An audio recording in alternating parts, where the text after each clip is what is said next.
This moment almost didn't happen. 3 weeks ago, we are sitting at home in Singapore wondering, is December really the right time to go to Turkey? Because all our friends are telling us the balloons in Cappadocia will be cancelled because of the weather and it will be freezing, the attractions will be well. I don't know, apparently, we were supposed to regret these decisions or not. But here's what actually happened. We found something better than perfect weather. We found authentic Turkey, or what they call Turkey. And we did it in 40% less budget than our friends from Singapore who went early during the year. Over the next 20 minutes, I'm going to share exactly how we planned this trip, the 10 things that turned December from risky into another absolutely the right call. So whether you are thinking December, spring or September, these planning steps work. So let's go.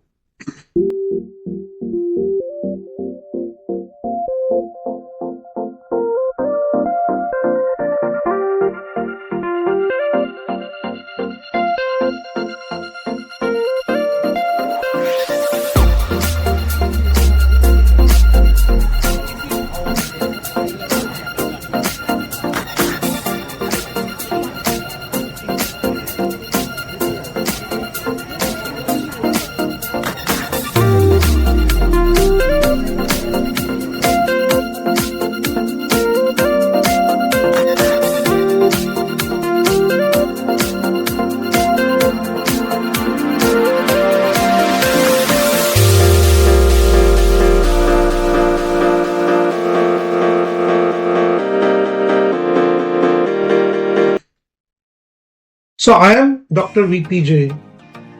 I spent my career in information technology. I hold a professional doctorate. But over the last 20 years, what I have learned is that the best investment you can make is an experience and not things. My wife and my 2 grown-up kids decided to test a theory. What if the wrong seasons were actually the right seasons? We flew from Singapore to Istanbul on December 20th, 2025.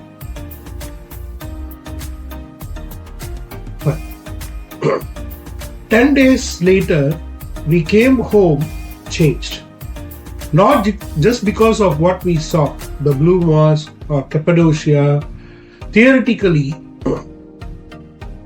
the otherworldly landscape, the Spice Bazaar, chaos, but because what we did was intentional planning and execution. And I think we planned it right. And that planning process, it's what this video is all about. I'm not going to tell Turkey is amazing. You already know, and some of them have already went there. What I'm going to do is show you exactly the steps we took so that when you watch this, you apply it to your own trip. Whether you are going in winter like we did, or you are planning for spring or summer, these 10 planning steps will be your foundation. Ready? Let's dive in.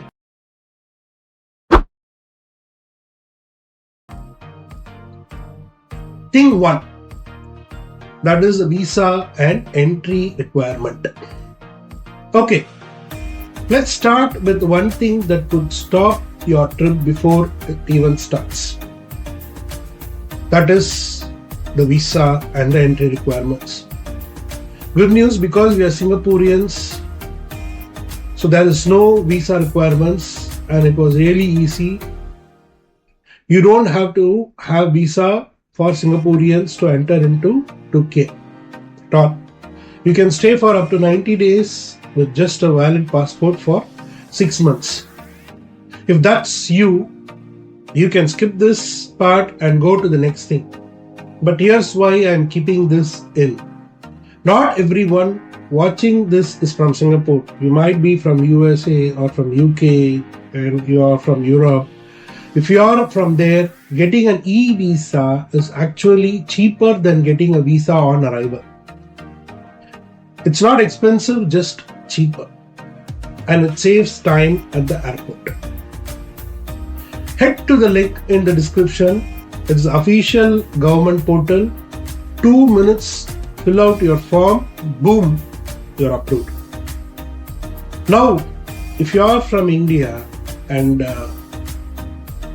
working in US or having an H1B visa or having a residence visa in UK, this is important. So please listen carefully.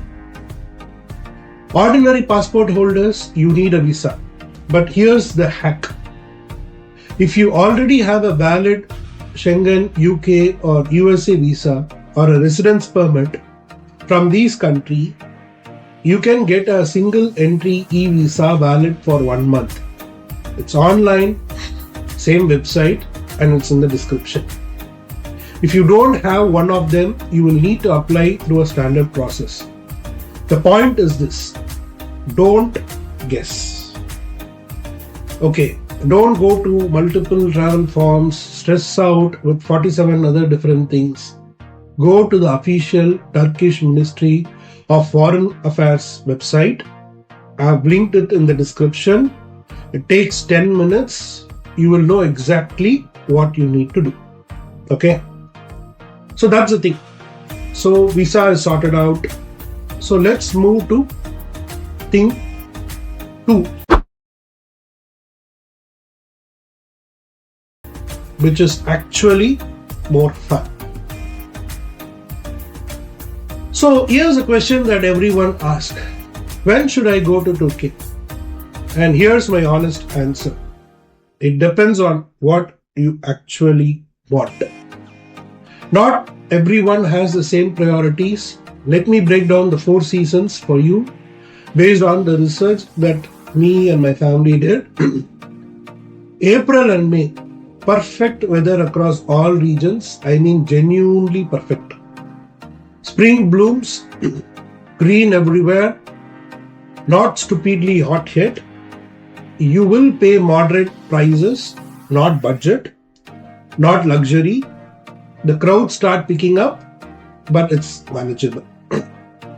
If you want an 8 out of 10 experience across all metrics, then definitely plan for April to May. Let's talk about the next months: June, July and August. Beach time, hot water, school holidays. If you are traveling with kids, you will not be alone. Like, bring sunscreen and patience because the top attractions are fully packed. But if beaches matter to you, then wandering solo through bazaars, this is your window. Price jumps to 40%, higher than the shoulder season. September, October. This is a hidden gem window. Excellent weather, genuinely good, not just okay. The summer crowds leave. You get autumn colors, softer lights for photography, and price drop to 20 to 30% from summer. So if you want the best of everything and don't mind missing the hottest beach water, this is it. Now let's talk about November through March. Budget matters the most. Attractions are genuinely quiet. I mean quiet like you can sit in Hagia Sophia and actually breathe. You pack layers. You are flexible with cancellation. Looking at us, hot air balloons will cancel, but we'll share it that. But you get authentic Turkey.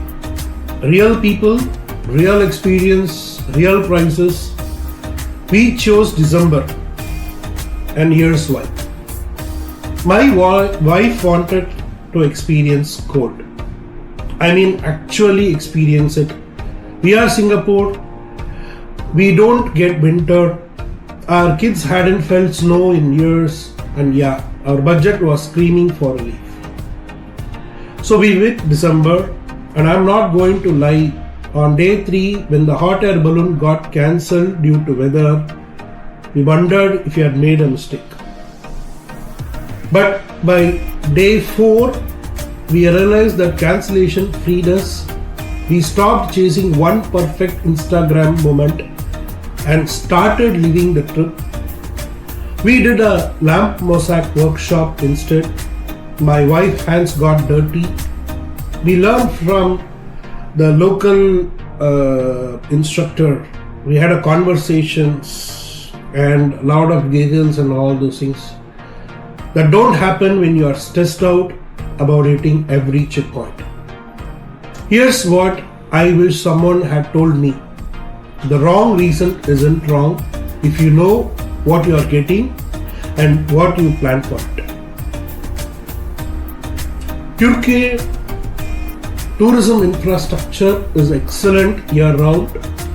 Even in January or November, hotels are great. Restaurants are open. Attractions operate. You are not roughing it. You are just not doing it with 50,000 other people. So here's your decision framework. Perfect weather plus willing to pay more.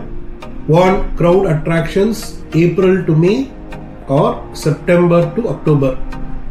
Beach and family time June to August. Budget conscious plus authentic plus flexible November to March. Got it? Great. Now let's talk about getting there.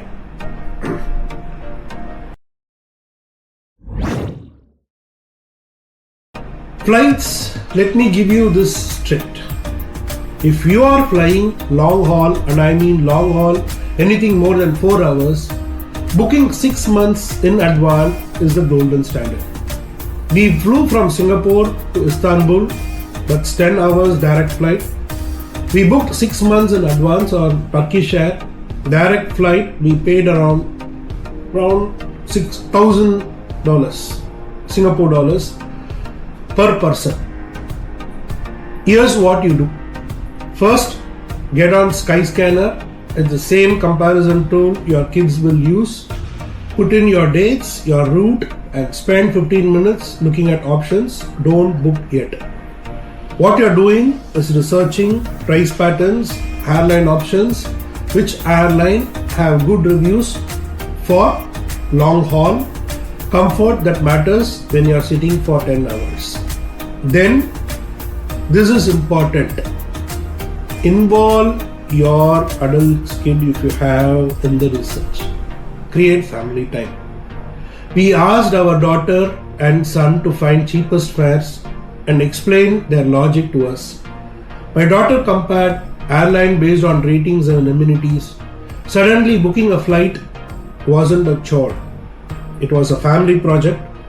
We had meaningful conversations about value, priorities and decision making, and the kids felt invested in the trip because they helped to plan the entire trip.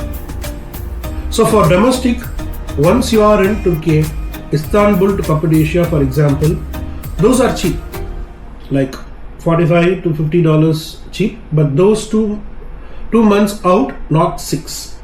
So price drop as the dates get closer, so you can book that later because there is less demand. Turkish Airlines dominates these routes. Book directly on their website or through their app, mobile app. Avoid middlemen and booking sites. You will save definitely. One more thing. Do not exchange currency at the airport. I am going to tell you why in a minute. But get this in your head now. The exchange rates at airport are, I can say more or less a scam. A polite legal scam, but still ready. Next thing is currency. The thing for currency and money hacks. Okay, currency. This is where you actually save real money, like hundreds of US dollars or Singapore dollars. We converted around 2000 Singapore dollars to Turkish lira. The rate we got from our exchange dealer was really good. So we did it in the usual place that is popular in Singapore. So at the airport, the rate would have been really worse. How much worse? I'd estimate maybe around 20 to 25% worse. That means we have lost around Singapore dollars $300 to $400 just on the exchange.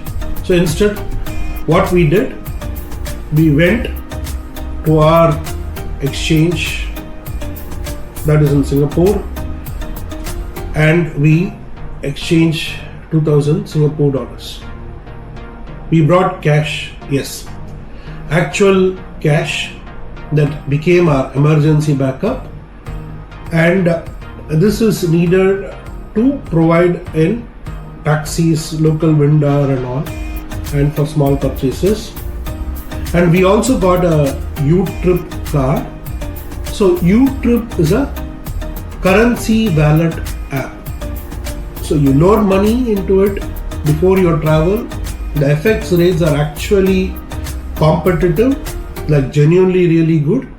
And when you use it overseas or at ATMs for payments, you avoid middleman fees. We did not use ATM. We used it in the hotels and other big restaurants. The strategy: use a U-Trip card as your primary method for hotels, restaurants. Keep cash for taxis and small vendors who don't have card yet. And definitely you need the cash for the taxi while traveling in Turkey if you are not taking the Istanbulkart. Okay, so in terms of other spending, it is different because our family did a lot of other research in terms of what to buy in Turkey. So in terms of the basics, hotel accommodation, restaurants, sightseeing and other things, it's around Singapore dollars 4,200 for a family of 4 for 10 days, inclusive of the flights, hotels, transports, food and experience. That come to around 1,000-ish per person, all in December when the weather is risky. It's around 1,200 SGD per person. So it's around 4,800. So it's roughly around $5,000 inclusive of everything. So imagine what you're going to spend in July. Next,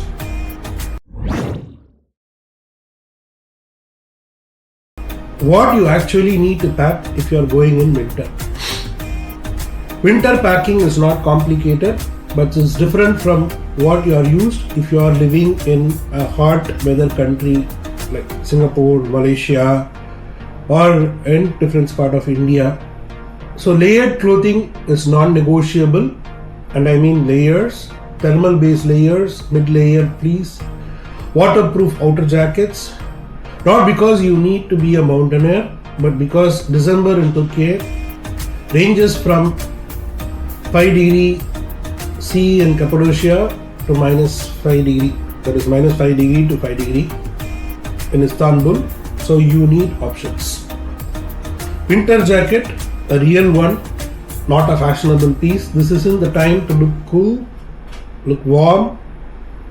You spend around $200 Singapore dollars on a jacket that honestly I think will last for another 10 years. So I think it's worth it. Boots, proper boots, not sneakers. So we need to have hiking boots. So I went in with thermal line boots By day 3, we both agreed that spending the money on boots is a good investment. Your feet dictates whether you enjoy walking to or surf through it. So, good boots matter. Socks is also good, need to be warm, but they keep your feet genuinely warm without adding bulk. Warm linen pants, leggings for ladies under your regular pants. Sounds awkward, but it works. Protects your legs from cold winter. Gloves, scarves, warm caps, minis. Protect your hands and neck. These are your extremities. They feel cold fast, and once they are cold, your whole body suffers. So please get warm clothing when you are going in winter. And another pro tip, get the vacuum bags. I've seen many traveling from Singapore also actually wearing the jacket, and you cannot wear the whole 10 hours. You need to put it in there in the upper this one cabinet, and it's going to be a lot of you need to travel light. That's what I can say.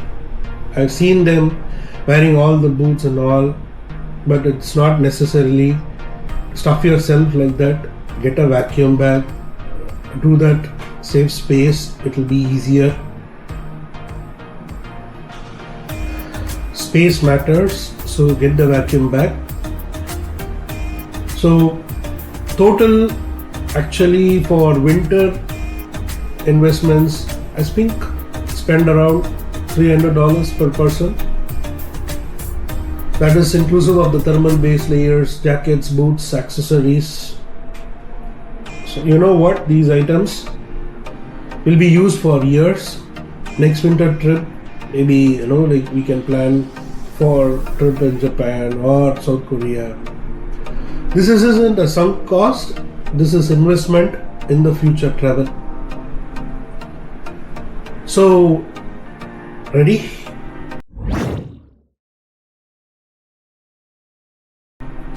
We'll go through the actual itinerary.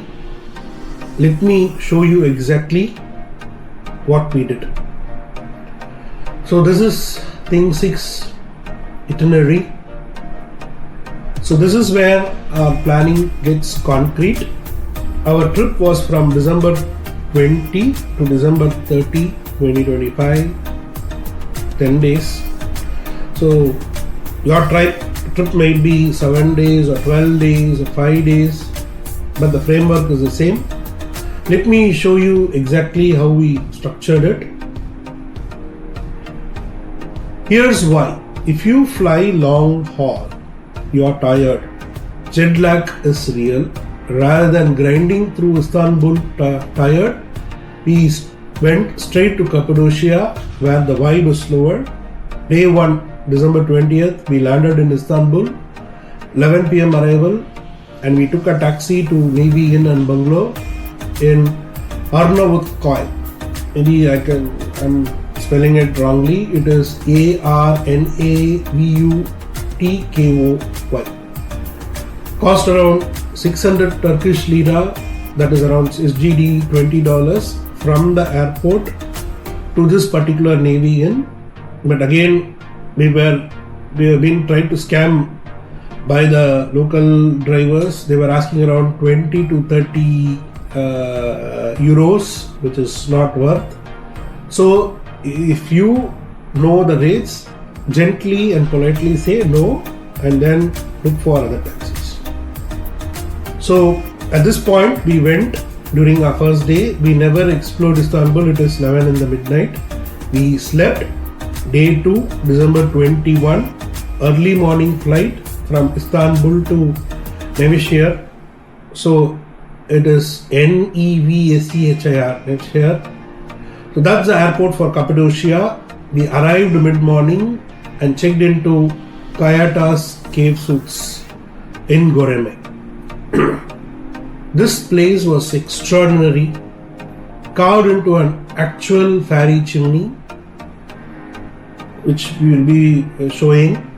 Breakfast on the rooftop overlooking the landscape, And here's a detail people don't mention. They had vegetarian options for breakfast. Wow, it's really good. Good. If dietary requirements matter to you like us, check before booking. We did not take the red or the green group tours. If you land in Gurame, people will be trying to sell you red or green tours. It's a whole day tour. We did not take that. We also did not take the Cappadocia e-pass. Lots of people do those and they are fine, but we wanted flexibility. So we rented a taxis for days, we explored and did our own thing. So we went to Uchisar Castle, day 3, Pigeon Valley and Deringue underground cities. You'd have seen the video shots that I've uploaded. This town's touristy, but walking through an 8-level underground carved into rock where 30,000 people lived. That's a different experience. Day 4, Pasabag Valley and Quad Safari ATV ride. I've also uploaded that ATV ride which I took with my wife. We went through the fairy chimneys. It was cold, exhilarating and genuinely a great experience. Day 5, actually that is a plan. We booked this in advance and our daughter was excited, but we went there. They took us there, but it was drizzling and the weather, they cancelled it.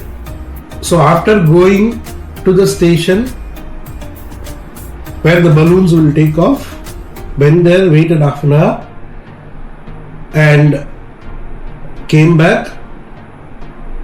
It was not a great experience. I'd be lying if I said we weren't disappointed, but here's the thing. We built flexibility into the day. We didn't let one cancelled activity ruin our experience. Instead, we did a lamp mosaic workshop. We got our hands dirty, learned from the local instructor and created something that is memorable. So it became one of our favorable memories, not because it was Instagram perfect balloon ride we imagined, but because it was real. So that's the December lessons right there. Plan for the ideal outcome, build flexibility for the inevitable deviation, and let the deviation become the story. So after Cappadocia, we took the night flight back to Istanbul. We arrived in Istanbul at around 11:30 p.m. on December 24th, and we did our research earlier and we paid the correct fare. That's the Christmas Eve, which meant something quieter but something festive. So in terms of the itinerary, let me walk through that. Day 1, December 21st, Christmas morning, we went to the Blue Mosque including the opening hours 10 a.m. Then we went to the Basilica Cistern. Then we visited Jesus in Hagia Sophia because it is a mosque, but it was actually a church earlier. So, by the way, 3 are within the walking distances. So if you planned correctly, you can go in. And our hotel was also in Sultanahmet district. So that's where we stayed there. The Blue Mosque was stunning because it was Christmas morning and relatively quiet, but there was considerable crowd and we were able to feel the architecture instead of being swept away along by the crowd. Basilica Cistern, underground water reservoir from Byzantine time. It's surreal. Columns reflect in still water, mist, history. I think 1 hour, 1.5 hours will do it. Hagia Sophia, walk through slowly. It's massive. The dome feels like it's floating. We spent around 2 hours there. Day 2, we went to Dolmabahce Palace morning tour. Again, that is also a guided tour. This is Ottoman grandeur, chandeliers, the size of cars, the rooms. It's amazing. Then we went to Ellis Park for lunch and wandering. Day 3, we went to Topkapi Palace, the Ottoman Sultan's residence, walked through the treasury, the imperial apartments, the gardens. Then we went to Galata Tower for the sunset views and the dinner.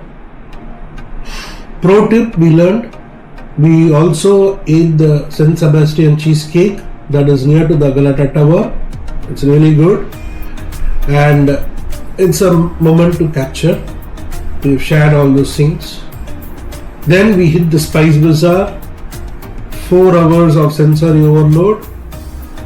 We went to a shop, it's a single shop, they were very friendly. We brought the Turkish tea and all those things.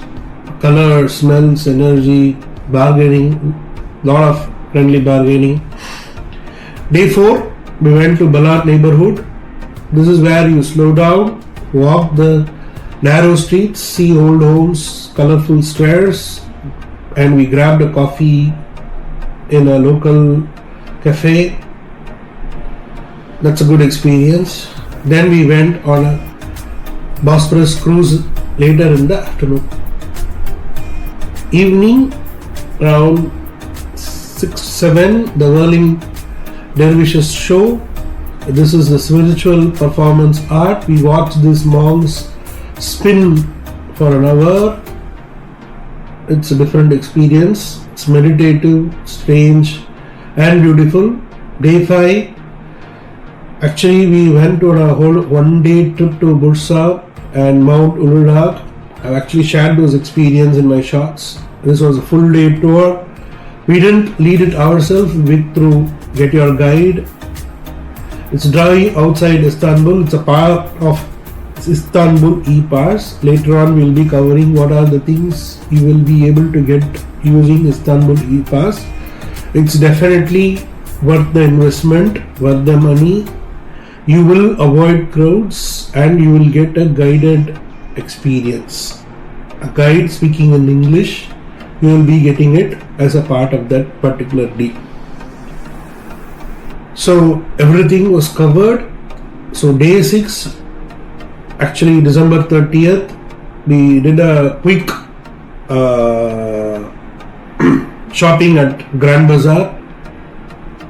Bargaining again, picking, getting the just sets. Wow, Grand Bazaar was really good. Hammam experience, which is the Turkish bath. First you sit in the sauna and then the steam and then they bathe you. They actually do a full massage. It's really a good experience. So here's what you take from the itinerary. So front load your tiring destination, that is Cappadocia, when you are fresh. That is you and your family members are fresh. Use Istanbul for pacing and depth. You have 5+ days because there's real stuff to do. Build flexibility into activities that can be cancelled, like balloons, outdoor activities. Don't rush. A place is better understood at 50% pace than 150 pace. Do it slow. Take it calm. Actually, I have done some mistakes, so it's okay. Combine museums with neighborhoods. So the 10-day structure works whether you have 7 days, trim Cappadocia to 2 nights, or 14 days at another region. So next, actually where you actually stay. Right. So Istanbul sits on 2 continents. One is the European side, the other one is the Asian side. The European side is where you want to be. Everything you want to see is there. If you are first time traveling to Turkey, it is better to be in the European side.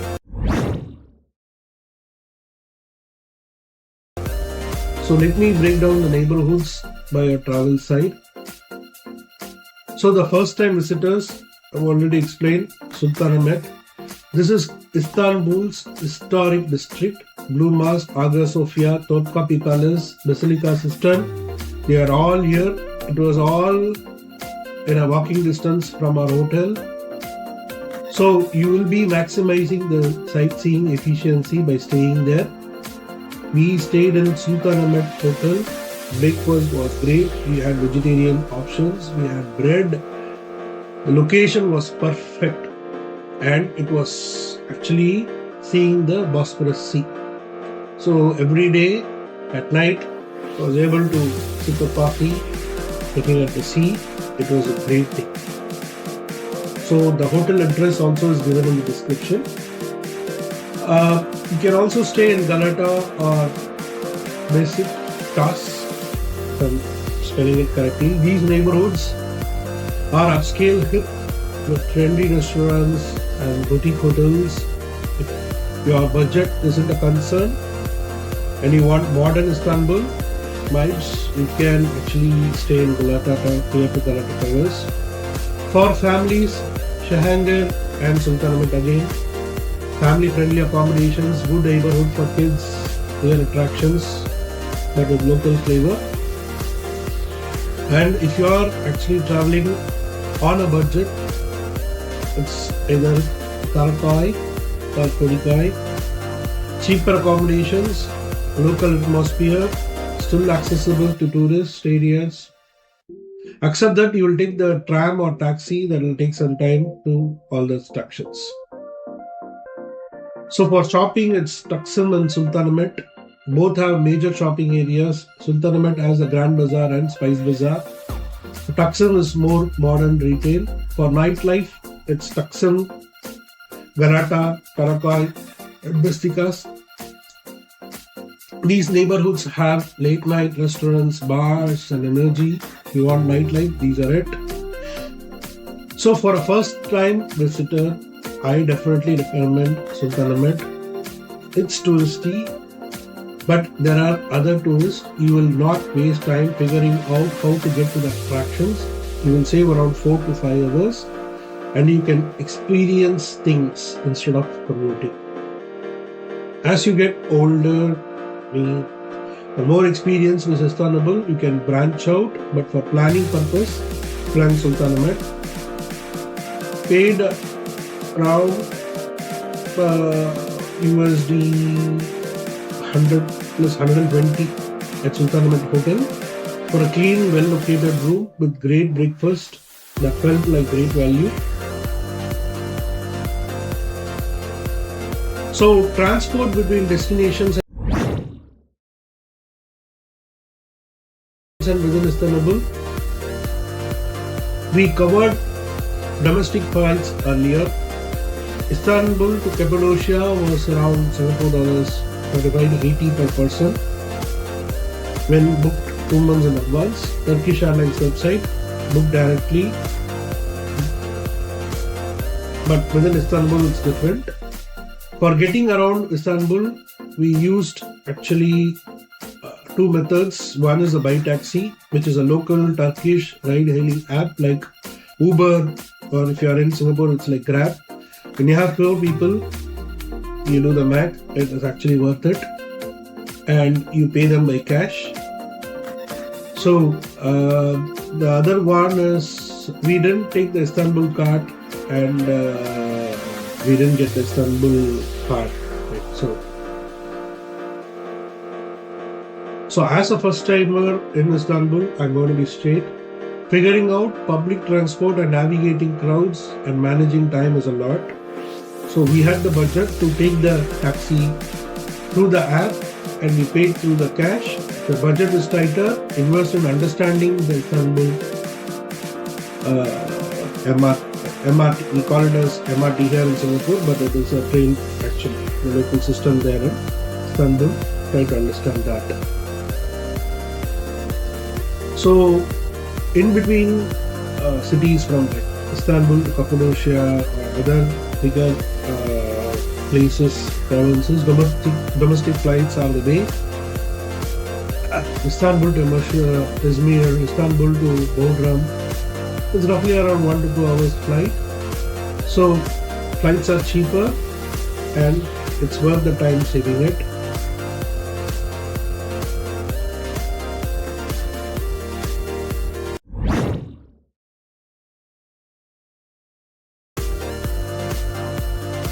So pre-booking versus flexibility. That is thing 9. What should you pre-book and what should you leave flexible? Flights, we covered this. Long haul, 6 months ahead. Accommodation, we covered this. Book 2 to 3 months in advance, especially if you want the cave hotels in Cappadocia or specific locations in Istanbul. Places fill up. And hot air balloon in Cappadocia, this is on your must-do list. Book it. It will probably cancel once or twice and they will refund the money. Not a problem at all. So have a backup itinerary planned. So ground transportation and tours, we used Get Your Guide for the Busa Mount Uluna day trip, and it was last minute booking, and it was done through my daughter was researching and doing that, and as a part of the e-pass you get it. So museums and attractions, Blue Mask is free, but Hagia Sophia and all the Basilica System, it all comes as a part of the Istanbul e-pass. We will be covering that in detail in our later videos. Restaurants for eating, we find many restaurants, Italian restaurants, Indian restaurants, vegetarian options are there. So don't have to worry about the food. And you have the local chestnuts, try that, it's good. And the corn, steamed corn during the hot weather, it will be outside that Blue Mask. Have it, enjoy it. So you don't have to pre-book for anything. Food is available and food is great, no problem. We never had any kind of dietary problems. Shopping and market, we also talked about it. So here's our framework. Pre-book anything that limits your schedule, like flights, accommodation, the museums, and all those things. Leave flexibility that anything you can do during a time. Because December are unpredictable. Weather might close roads, activities might get cancelled, attractions might have unexpected closures. So if you have too many pre-bookings, you are locked in. So please don't lock in. If you have flexibility, you adapt and find new things. So remember the hot air balloon cancellations. We had flexibility. We did a lamp mosaic workshop. The flexibility became the story. So next, the most important thing first timers missed entirely. That is a thing. That is thing then.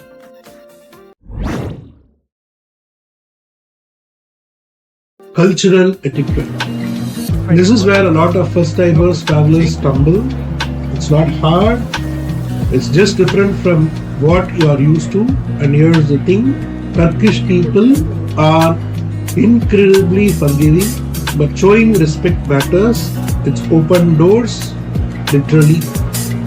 Dress code, shoulders and knees covered for women, head covering required for mosques and religious places. If you don't have, they provide one, but it is better to have the mask. You need to remove your shoes while entering into the Blue Mask, but they will give you cover. But again, so be mindful. And there is a separate entrance for visitors. So actually it is on the side. So please note that. Keep your phone on silent. Don't talk loud. Respect the culture. If you see someone praying, don't walk in front of them. Please don't do that. Respect their culture. Talk politely. We are the guest who came. They respect us and we need to respect them. And please plan, if it is prayer time like dawn, noon, mid-afternoon, sunset or night, you might not be able to enter. the Blue Mosque and other mosques. So please be mindful. Hagia Sophia not a problem because we'll be going through the first floor but the prayers are done in the ground floor. So greet them like Merhaba means hello. Use it, costs nothing, but it opens door. Handshake, standard greetings. Be polite. And for elders, you use Bay, I think so. Ramen for women. So, hospitality. If somebody offers tea, you don't need it. Say it politely. But in the bazaar, they will entice you to have the Turkish tea. But if you need it, just take it up. So, sorry to say this, please avoid excessive kissing or hugging in public. Turkey is a more conservative country than some Western countries. Use your right hand for giving and receiving items. Don't point your feet at people. Don't make that okay gestures and all these things. It's offensive. So bargain is expected. In tourist places, the initial price is always higher.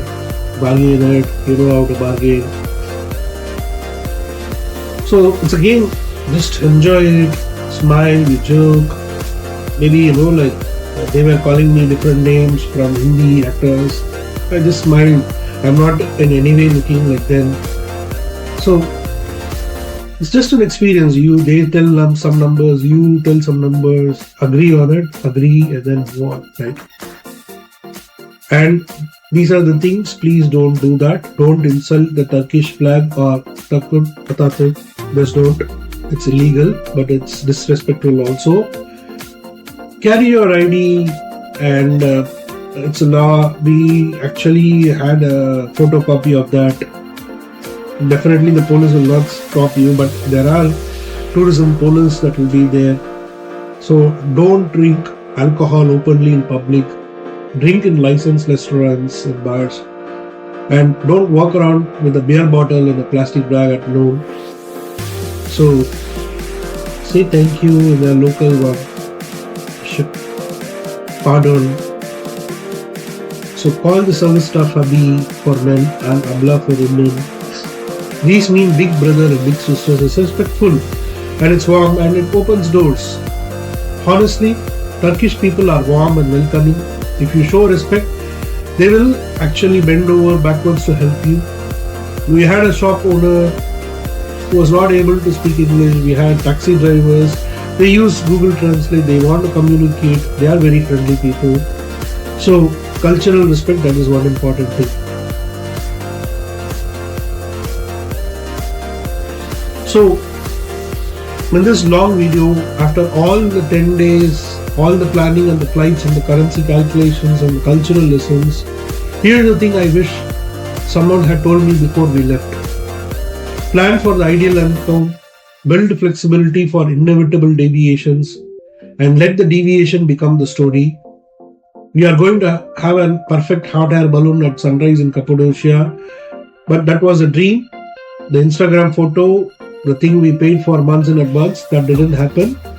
But because we planned out other itineraries, we had that flexibility, we didn't let that cancellation define the day or define our moment. We ended up doing a lamp mosaic. We have our lamp, we'll be showing it in the next coming videos. Our hands got dirtier. We talked about local culture. We talked about the coffee and using the coffee cup and how you drink the coffee. They will be able to predict some things, and we talked about that. So I think a lot of us travel wanting things to go perfectly, like we are checking our boxes. And when something gets cancelled or goes wrong, we feel like the trip is ruined. But the trip isn't ruined. The trip is just revealing itself differently than we imagined. That's not a travel philosophy, that's a life philosophy, I guess, actually based on my years of experience. If you take nothing else from this video, take that flexibility is a superpower. Build it into your plans. Now let's wrap up. Okay, we have covered a lot. 10 things. one framework, one truth. December 2K worked for us. It can work for you too. Whether you are going in December, spring, summer, or whatever, whenever these plan steps are the foundation. So what's next? I am Dr. V.P. Jain, and my mission is actually to share my experience in terms of planning, travel, health, finances that I manage. So let's stop chasing success, start creating memories. Kindly request you to subscribe to my channel, and thanks for watching.